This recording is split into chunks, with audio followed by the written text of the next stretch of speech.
त्यांच्याकडनं घेणं. आपल्यासोबत राष्ट्रवादी काँग्रेस शरदचंद्र पवार पक्षाचे आमदार जितेंद्र आव्हाड आहेत. आपण त्यांच्याशी या ठिकाणी बातचीत करणार आहोत. मोठा विजय यंदाच्या लोकसभा निवडणुकीत महाराष्ट्रात महाविकास आघाडीला मिळालेला आहे. सर्वप्रथम आपली प्रतिक्रिया काय? जनतेने केलेलं मतदान आहे, जनतेने व्यक्त केलेली नाराजी आहे महाराष्ट्र सरकारविरुद्ध, केंद्र सरकारविरुद्ध, महाराष्ट्राच्या राजकारणाविरुद्ध.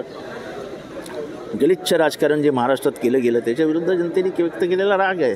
महागाई, बेरोजगारी, इलेक्टोरल बॉन्ड्स, भ्रष्टाचार, ह्याच्या सगळ्या विरुद्ध महाराष्ट्राने व्यक्त केलेला राग आहे. बरं, तुम्ही म्हणत आहात की हा महाराष्ट्राने व्यक्त केलेला राग आहे, मात्र तुम्हाला जो विजय मिळवलेला आहे तो केवळ फतव्यांमुळे विजय मिळवला असा मंत्री दीपक केसरकर आरोप करतात. दीपक केसरकरांना आधी मनुस्मृतीबद्दल काय बोलतं ते स्पष्ट करा म्हणा.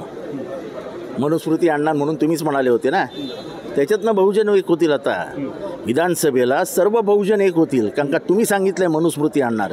ज्यांनी स्त्रियांना वासनांध स्त्रिया असतात, म्हणजे आमची आई वासनांध आणि केसरकरांची आईसुद्धा वासनांध, असं मी नाही म्हणत, असं मनुस्मृती म्हणते. त्या मनुस्मृतीवर बोला म्हणा.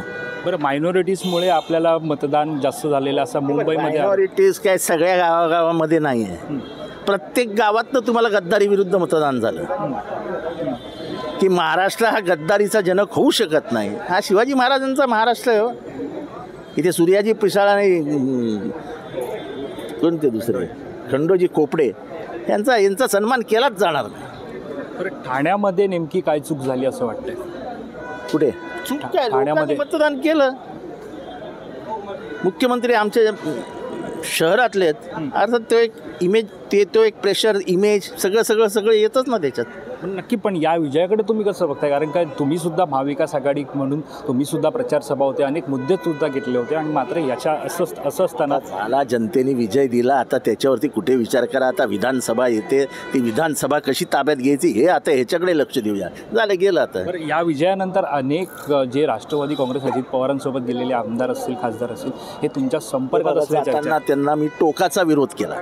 टोकाचा. आता न घेणं हे वरच्यांच्या हातात आहे.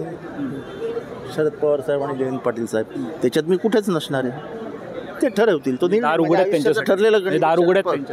शरद पवार घेतील तो निर्णय, हे माझं आयुष्याचं ठरलेलं गणित आहे. मग त्यांनी ते घेतील ते निर्णय.